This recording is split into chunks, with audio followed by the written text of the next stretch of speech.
APRA has put out the figures that as of March 2022, the total amount in superannuation holdings is 3.441 trillion. And your grubby little mates, the Labor Party, want to put their fingers and their sticky fingers into the money that is being kept there, which is people's wages, and spend it on the things that you think need to be spent on, so that everybody does end up owning nothing and being happy. You are, honestly and truly, you're a nice man, Nicky, but you have to give up this nonsense of being a communist. All right, okay. So, Michael, again, think about where this started. It's not all rainbows and unicorns. We've got to balance the budget at some point, Bronwyn. Well, I'm warming to Bronnie tonight, mate. I'm warming to Bronnie. So Michael, she's hitting that nail on the head. Yeah, but again, Michael. Well, mate, look, where do you start, mate? Yeah, you go. First of all, Bronwyn, it's not the people's money. You've got to understand that. This superannuation money belongs to Jim Chalmers. Right? And he thought that people who've saved their own retirement and put their own hard-earned saving into superannuation, and therefore they can't take it out for emergencies or housing, forget that Jim Chalmers owns this money. Second point is this. At least Bill Shorten was honest before the 19 election. Correct. This bloke is sneaky and tricky and devious and untrustworthy.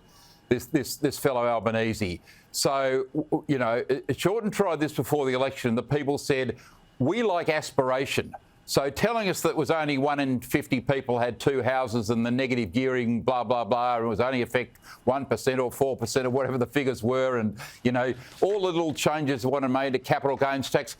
People want to take advantage of those things down the track because they want to get ahead. They want to invest. They want to make capital gains. They don't want to risk all their capital and have you know, limited returns as you would if you're guaranteed a wage under the wage system. If you're risking your capital, of course, you need a higher return. All these things that Shorten tried to debate before 19.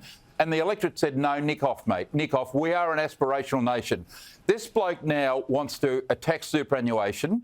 And what else is next? We've seen so many things. We've seen enterprise bargaining or pattern bargaining, which was never mentioned before the election. There's 3 or 4 other things they haven't mentioned before the election, including the voice being a voice to the Executive Council, which I'll come back to in a minute. The next thing they're going to go to, and you can't believe a word, you know, poor old Jimmy Chalmers said, you've got to go to cutting the capital gains tax, because that was on Shorten's agenda. Labor would love to do that. We know it's in their DNA. They're going to attack franking credits. And, you know, we know Labor would be busting. They'd be absolutely busting to tax capital gains on a sale of the family home. You know, if you polled the Labor caucus, you'd have 80% of them saying privately in a secret ballot, you've got to tax capital gains on the family home. This is just the beginning of Labor's attack. You can always make a case, Paul, that the rich have got to pay a bit more. You know, if you increase the top rate of tax 1%, it wouldn't really affect that many people. This is always Labor's slippery slope, and just watch them go, mate. This is the first of many. This is the first of many. You are lost in it. The reason I went ever so slightly quiet is I was doing my research while hosting a TV show. Nobody else will do that on the telly, right? They've got teams and teams of people. I'll do it for you. Social welfare, social security and welfare, 35% of the federal budget, according to the papers that Jim Chalmers, not Frydenberg, not Morrison, not Costello, Jim Chalmers released in October. The next, health, 16.9%, then education, then defence. Put that in numbers for you.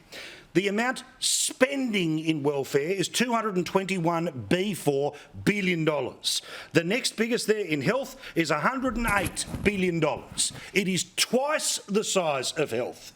And in terms of defence, that's $38 billion.